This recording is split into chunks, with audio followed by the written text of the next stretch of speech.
안녕하십니까. 엑스텐 정규방송 시간입니다. 이제 새로운 한 주가 시작됩니다. 이번 주에는 FMC 미팅이 예정이 돼 있죠. 뚜껑을 열었을 때 시장이 어떻게 반응할지 대단히 궁금하고요. 저희들은 지난주부터 말씀드렸듯이 지금 수요일 전까지 좀 포지션을 좀 줄이겠다, 수익 실현을 좀 하겠다 하고 또 이제 새로운 종목도 신규로 진입하려고 합니다. 오늘 그래서 스윙 트레이딩 신규 종목 하나 말씀드릴 텐데요. PLTR이 아니고요. P로 시작하는 티커의 주식입니다. 오늘 설명 한번 들어보시고요. S&P 500보다 훨씬 우월한 ETF 하나 또 소개해 드리도록 하겠습니다. 이 ETF 굉장히 좋은 ETF입니다. 시작하겠습니다. 제가 오늘 이제 새로 진입하려는 종목이 하나 있습니다. 근데 그 종목은 제가 막 고민을 하다가 어떤 전략을 쓸까 하다가 이 영상을 보면서 이게 살아는 계시구나 생각하고는 영상 잠깐 보시죠. 보시는 팬분들에게는 이러한 문화가 조금 생소할 수 있어요. 그렇죠, 네. 지난 주말 또 스타 위주의 손흥민 선수가 있는 팀이 이제 시합을 한 겁니다. 시작하자마자 뭐 50초가 안 돼서 한 골을 넣었죠. 1분도 되지 않아서 무한가 선수 쪽으로 멋진 술패스가 배달이 됐고요. 무한가가 60 내지 않고 손흥민에게 완벽하게 어시스트를 수행합니다. 손흥민이 자신의 가치를 입증하는데 1분도 채 걸리지 않습니다. 자, 온사이드 상황이었습니다. 일단은 온사이드 선언됐고요. 자, 스몰리아코프군요. 죄송합니다. 부한가가 아니고 이제 왼쪽. 이로 인해서 손흥민은 미국에서 이제 메시하고 같이 어깨를 나란히 하는 선수로 발돋움했죠. 와, 메시 그러면 세계적으로 유명한 선수인데 그와 동급으로 치고 되고 있습니다. 손흥민은 대단합니다. 상대한 팀이 산호제에 있는 어스퀘이크라는 축구팀이에요. 근데 산호제는 옆에 이제 실리콘밸리도 있고 굉장히 큰 IT 기업들이 많이 있습니다. 근데 거기에 구장을요, 바로 페이팔이라는 회사가 이름을 빌려서 쓰고 있죠.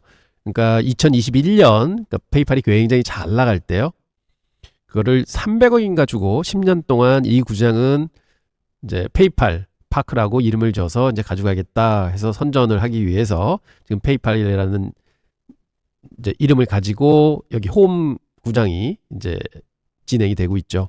근데 여기가 18,000명밖에 수용을 못하는 아주 작은 구장이에요. 그래서 요번에 손흥민이 이제 온다 그러니 뭐 티켓이 어마어마하게 예약이 들어와서 할 수 없이 이 팀들이 구장을 더 큰 데로 옮겨서 시합을 했습니다. 바로 리바이스 스타디움인데요. 여기는 샌프란시스코 49어즈 풋볼팀이 사용하는 구장이에요. 이름은 청바지 회사 리바이스죠.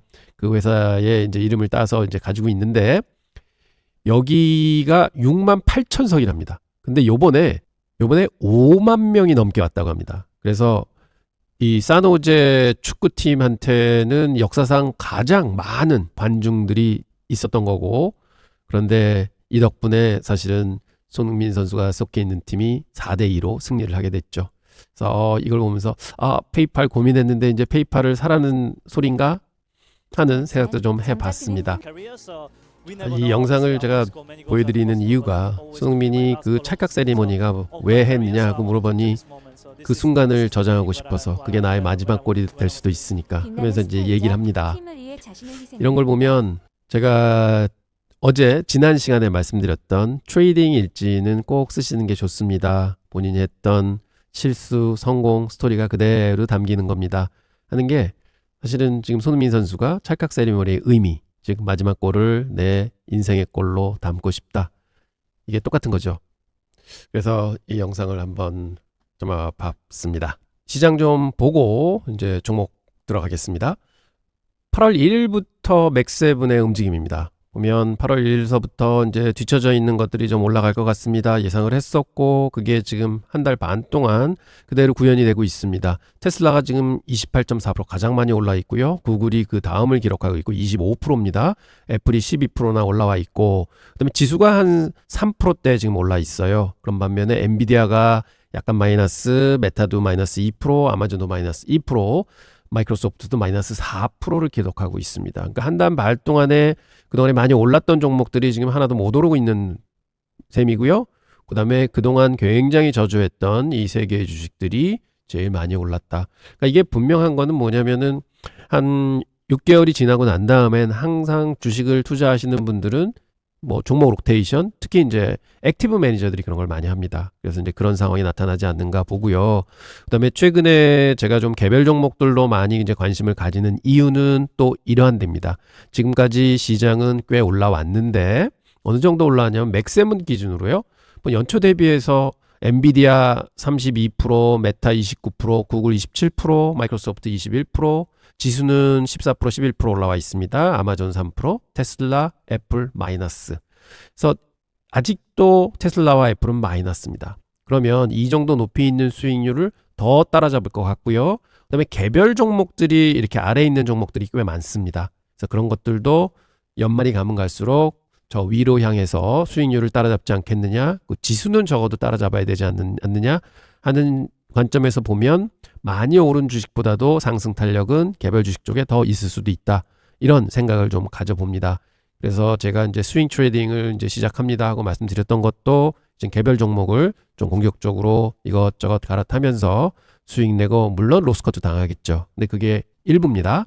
그래서 좀 높은 수익률을 추구해 봐야 되겠다 하는 생각을 가지고 있습니다. 그리고 저희 포트도 지난 금요일 날 드디어 지수를 앞섰습니다. 어제 좀 많이 올라왔고요.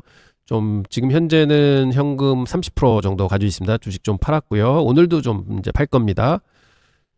그래서 이제 요 수익률은 좀 앞으로 좀 더 가야 되겠다. 그래서 이제 개별 종목들 산 것들 좀 올라오기 시작하면 또 한번 약진하지 않을까 이렇게 보고 있습니다. 현재는 지수 대비해서 1.1% 앞서고 있습니다. 페이팔 말씀드리도록 하겠습니다. 이제 스윙 트레이딩 개념으로 해서 이제 진입을 합니다 하는 말씀 드리고요. 지금 보면 그저께 큰 이제 장대 양봉이 났습니다. 그래서 이제 저점을 깨나 했는데 그걸 그대로 받아서 올렸고요. 금요일 날은 좀 이제 소강 상태로 끝났지만 그저께 목요일 날 거래가 많이 실려서 참 괜찮은데 이 정도면은 계속 바닥을 지지해주고 있는데 이제 들어갈 시점이 아닌가 했는데 저는 이제 71불 돌파 매매를 말씀을 드렸었잖아요. 근데 그것보다도 지금 현재 페이팔 한 번 더 쭉 검토를 해봤더니 이제는 이 정도 가격에서는 좀 로스컷을 정해놓고 들어가도 충분히 저점 매수 기회가 되지 않았는가 이렇게 판단을 해봅니다. 그리고 제가 보는 다른 지표 분석을 해보더라도 지금 현재 기술적으로는 대행장이 눌려 있는 상황이에요.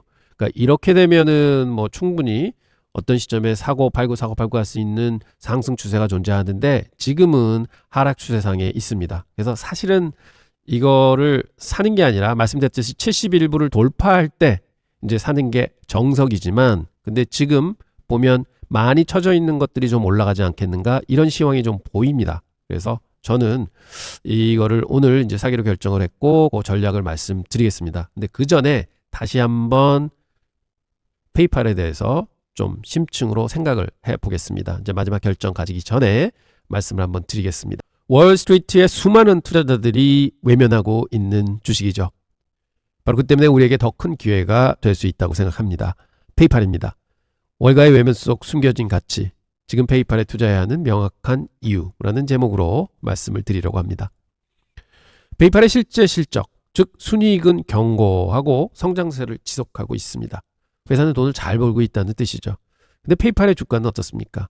최고점 대비해서 무려 80%나 폭락해 있는 상황이고요. 3년째 힘없이 출렁출렁 바닥을 기고 있는 모습입니다. 이것이 바로 오늘 우리가 풀어야 할 월가의 미스테리입니다. 성장하는 회사와 추락하는 주가. 이 모순적인 상황을 어떻게 이해하고 저희가 활용해야 될까요?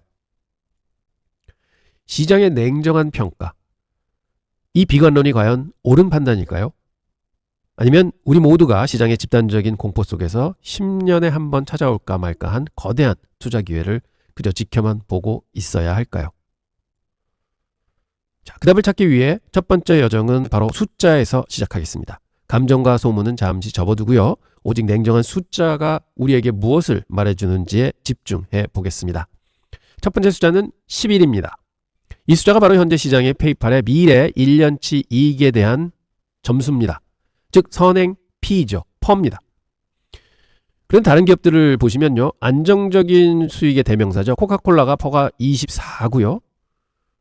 같은 섹터에 있는 소피가 40입니다. 코카콜라보다 반 적고요. 소피보다는 4분의 1 싸게 평가받고 있습니다.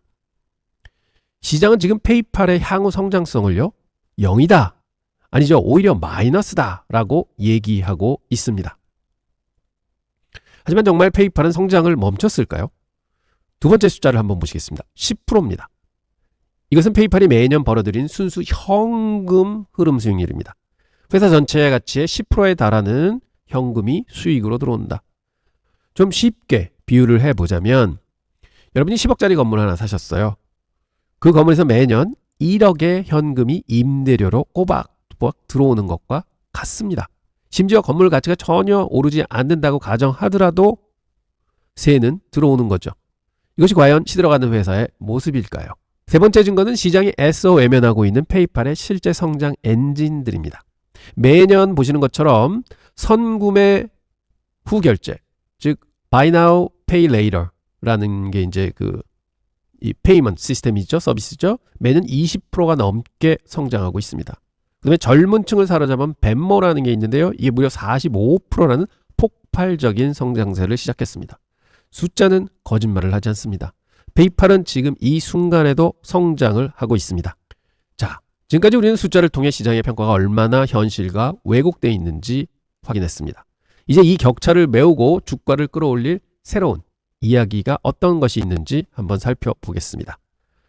그에게 첫 번째는 바로 새로운 리더십입니다. 워렌 버핏도 항상 경영진이 매우 중요하다 이런 얘기를 귀가 따갑도록 얘기를 하고 있죠. 세계적인 소프트웨어 기업인 인투이트의 CPO로 일하던 알렉스 크리스를 CEO로 영입합니다. 이 사람은 소상공인 사업을 성공적으로 이끈 장본인입니다. 그의 비전은 페이팔을 단순히 돈을 주고받는 결제 회사를 넘어서 사업의 모든 과정을 돕는 커머스 플랫폼으로 진화시키는 것입니다. 커머스 플랫폼 하면 누가 생각나시죠? 아마존입니다. 이것은 페이팔의 체질을 완전히 바꾸는 위대한 전환의 시작인 것입니다. 여러분, 플랫폼이라는 단어가 나왔습니다. 두 번째 열쇠는 더 이상 말이 아닌 행동으로 증명되고 있는 혁신입니다. 아마존의 원클릭 결제에 대항한 패스트레인은 이미 고객들의 구매 전환율을 극적으로 높이고 있고 미래 금융의 핵심이 될 스테이플 코인은 페이팔에게 새로운 고수익 사업 모델이 될 것입니다. 그리고 5천만 명의 잠재력이 강한 벤모의 사용자들, 이제 막 폭발하기 시작했습니다. 새로운 모습이 너무 기대되고 있습니다. 그리고 마지막 세 번째 열쇠, 이것이 바로 결정적 한방입니다. 페이팔은 무려 200억 달러, 우리 돈으로 약 27조 원에 달하는 자사주 매입을 발표하고 실행 중에 있습니다.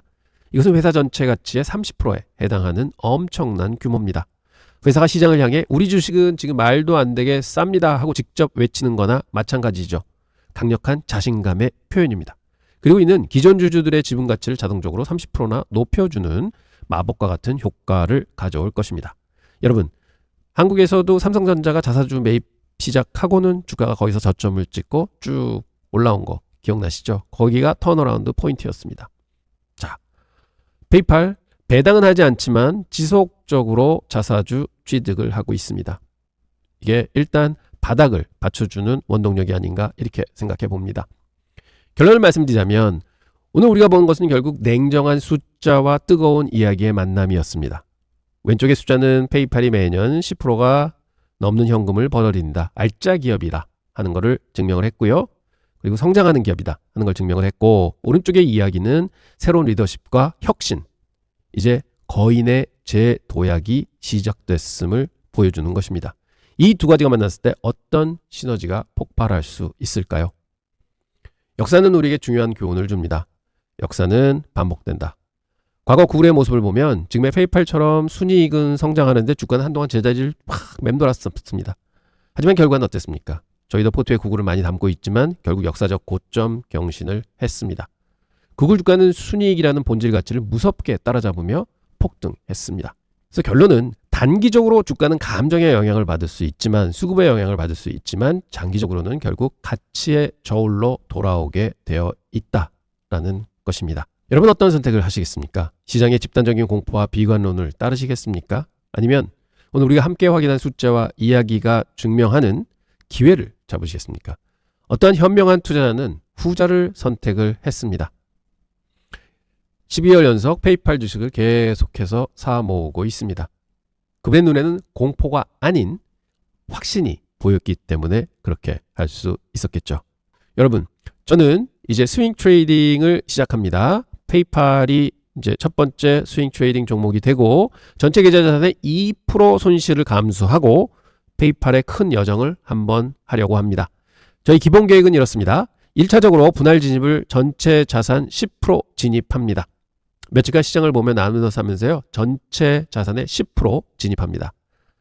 그리고 진입 평단에서 향후 주가가 12%가 넘게 떨어지기 시작한다. 그러면 거기서 분할 매수해서 10%를 추가 매수합니다.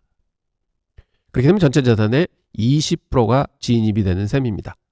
그러면 거기서 그 20%에 대한 평단에서 만약 10%가 하락을 한다. 거기서 과감하게 손절매를 합니다. 그렇게 되면 총 자산의 2%의 리스크를 쥐고 페이팔을 지켜보게 되는 것입니다. 저는 충분히 페이팔은 계좌 자산의 2%를 베팅할 만한 가치가 있는 회사라고 생각합니다. 여러분도 고민 한번 해보시기 바랍니다. 그리고 본 내용은 투자를 권하는 것이 아니며 모든 투자의 최종 결정과 책임은 투자자 본인에게 있음을 다시 한번 알려드립니다. 감사합니다. 그리고 ETF 종목 추가로 말씀 한번 드리겠습니다. S&P 500을 압도한 괴물 ETF라고 하죠. SPMO 아마 많이 들어보셨을 겁니다. 혹시 상승장에서도 시장을 이기고 하락장에서도 시장보다 덜 떨어지는 마치 꿈의 ETF 같은 존재죠. 오늘 소개해드릴 인베스코 S&P 500 모멘텀 ETF입니다. 티커명은 SPMO입니다. 지금부터 이 ETF가 정말로 우리에게 강력한 성장 엔진이 될 수 있을지 함께 바라보도록 하겠습니다. 그렇다면 왜 SPMO가 유니콘이라고 불리는지 보겠습니다. 그 압도적인 성과부터 한번 살펴보시죠. 첫째, 이 ETF는 2015년에 출시가 됐습니다. 그리고 연평균 수익률 18.5라는 아주 높은 수익을 올렸고요. 지난 5년간 누적 수익률은 무려 130%가 됩니다. 같은 기간 S&P 500보다도 훨씬 더 잘했죠. S&P 500은 84%가 올라왔는데 말이죠. 하지만 SPM의 진짜 가치는 바로 이 하락장의 방어력에 있습니다. 18년도에는 S&P 500이 4.5% 빠졌을 때 SPM은 0.9%가 빠졌고요. 22년도 장 많이 빠졌죠. 그때 S&P 500 지수 18% 빠졌는데 SPM은 10.46밖에는 안 빠졌었습니다. 그래서 하락하는데 덜 빠지고 상승하는데 더 상승한다. 이거는 안 살 이유가 없는 ETF인 것 같습니다. 시작 시점부터 한번 그래프 비교해보면요. 이게 SPM입니다. 2024년도서부터 훨씬 더 간격이 벌어졌습니다. 이게 이제 부라고 S&P 500 ETF죠. 그래서 월등히 좋은 수익을 냈구나 하는 거는 눈으로 확인하실 수가 있습니다. 자, 이러한 성과의 비밀은 바로 SPM의 독특한 모멘텀 엔진 운영 전략에 있습니다. 이 전략은 잘 나가는 놈이 계속 잘 나간다는 원리에 기반한 체계적인 투자 방식입니다. 프로세스는 다음과 같습니다. 첫 번째는요. S&P 500 소속 500개 기업을 전체 분석해서 수익률이 높은 순으로 쭉 늘어놓게 되죠. 그래서 그걸 점수 계산을 합니다. 시계별 주가 상승률에다가 모멘텀 점수를 계산하는데 그건 어떻게 하느냐? 변동성까지 고려해서 그 점수를 계산을 합니다. 그리고 최종으로 최고 점수가 높은 100개 기업을 선택해서 그거를 편입을 하는 거죠. 그리고 6개월마다 이런 작업을 반복을 합니다. 그래서 6개월마다 뭘 하느냐? 수익률이 1년 동안 1년 수익률이 가장 높았던 종목 그리고 변동성을 또 그 종목당 변동성을 찾아서 그걸로 나눠줘서 조정을 합니다. 그래서 그 종합 점수를 가지고 제일 높은 거 100개를 투자를 한다. 리밸런싱을 한다. 이런 전략을 가지고 있는 거죠. 그래서 포트폴리오 내부를 보면요. 현재 상위 보유 종목은 엔비디아, 메타, 아마존, 브로드컴, JP모간, 테슬라, 월마트, 넷플릭스, 팔란티어, 코스코 이런 것들이 있습니다. 여러분들 다 들어보시고 훌륭한 주식들입니다. 근데 현재는 애플과 마이크로소프트 비중이 낮습니다. 그래서 그들의 이제 영향도가 조금은 적은 셈이죠. 그리고 섹터별로 봐도요. 잘 분산이 돼 있습니다. 그래서 이렇게 IT 섹터에 무리하게 치중이 돼 있는 것도 아니다. 그래서 이게 분산도 잘 돼 있고 수익도 좋고 그래서 지금까지는 굉장히 좋은 ETF로 평가받고 있습니다. 그리고 운용 보수는 0.13%로요. 매우 저렴합니다. 그 다음 배당 수익률은 0.5% 정도에서 이제 배당은 적게 나오는 거죠. 그래서 어떻게 보면은 우리한테는 세금적인 효율성도 가지고 있습니다. 물론 모든 투자에는 리스크가 있습니다. 지금부터 SPM의 리스크와 현실적인 고려사항을 한번 살펴보겠습니다. 가장 핵심적인 리스크는요. 이 모멘텀은 영원하지 않다는 거죠. 지금 시장이 상승하고 있으니까 잘한 놈이 계속 잘하는 게 맞지. 근데 시장이 꺾인다? 그럼 그게 아닐 수도 있습니다. 잘하던 놈이 더 못할 수도 있습니다. 이로 인해 몇 가지 구체적인 위험이 발생합니다. 첫째는 변동성 위험입니다. 단기적으로 시장보다 높은 변동성을 일 수도 있고, 그다음에 지금 현재도 사실은 이 포트에도 엔비디아와 메타 두 종목이 전체 20%를 차지할 정도로 집중 위험이 좀 있습니다. 그래서 엔비디아와 메타가 갑자기 급락을 한다. 그러면 좀 상당히 포트에는 충격을 받겠죠. 모든 상승 모멘텀이 순식간에 방향을 바꿔서 거꾸로 하락 모멘터로 작용을 한다. 그러면 이거는 이제 또 지수보다 훨씬 더 많이 빠질 수 있는 경우에도 들어갈 수 있습니다. 이런 거는 항상 염두에 두셔야 될 것 같습니다. 뜬금없이 샤프레이쇼 이렇게 가져왔는데요. 사실은 이 지금 쓰는 전략이요. 샤프레이쇼라는 거 들어보셨죠? 샤프레이쇼는 투여된 위험당 수익률이 얼마나 높으냐. 샤프레이쇼가 높으면 높을수록 굉장히 좋은 주식이다. 투자하기 우량한 주식이다. 이렇게 평가하잖아요. 지금 이 ETF에서 쓰고 있는 전략이 샤프레이쇼가 높은 거를 찾아서 투자하는 겁니다. 즉 1년 수익률 나누기 변동성. 이게 샤프레이쇼거든요. 그래서 뭐 아주 팬시하고 과학적인 것 같지만 사실은 기존에 다 있던 컨셉트를 가지고 조목조목 모아서 운용을 하는 게 이 ETF입니다. 근데 제가 이 ETF를 말씀을 드리는 이유는 뭐냐. 자, 여러분 그냥 지수를 사면 지수만큼 수익이 날 수 있습니다. 그런데 이런 전략을 쓰는 이유는 뭘까요? 초과 수익, 지수보다 더 잘하기 위해서 하는 거죠. 그래서 우리가 지금 스윙 트레이딩을 하는 것도 지수보다 더 잘하기 위해서 합니다. 만약 지수보다 못할 거면 그냥 S&P 500 지수 ETF 사는 게 맞습니다. 괜히 왜 매매해가지고 도리어 더 터지면 그게 이제 기회비용이 우리는 지수입니다. 주식을 하는 사람들한테는 기회비용은 지수고요. 그래서 제가 자꾸 지수보다는 플러스 알파를 목적으로 하는 겁니다. 하는 건 뭐냐면 지수보다 더 수익을 낼 수 없으면 그냥 지수 사면 됩니다. 그래서 제가 말씀드리는 거는 스윙 트레이딩의 목적도 뭐냐? 이런 전략을 꾸준히 구현하면서 지수보다 높은 수익률을 내기 위함이다. 이런 말씀을 드립니다. SPMO의 장점 있습니다. 뛰어난 수익력, 그 다음에 하락 방어 능력. 그렇지만 단점도 있죠. 모멘텀 스타일이 고유의 변동성을 높일 수도 있고 집중 위험을 가져올 수도 있습니다. 그래서 SPMO가 당신의 포트폴리오를 완전히 완성시켜줄 마지막 퍼즐 조각일까요? 하는 질문을 받는다 그러면은 글쎄요. 근데 저는 확실한 거는 뭐냐? 역시 어떤 유용한 전략이 있으면 그 전략을 끊임없이 반복해서 쓰게 되면 지수보다는 더 잘할 수 있구나 하는 증명이 된 펀드가 바로 SPMO가 아닌가 이렇게 생각합니다.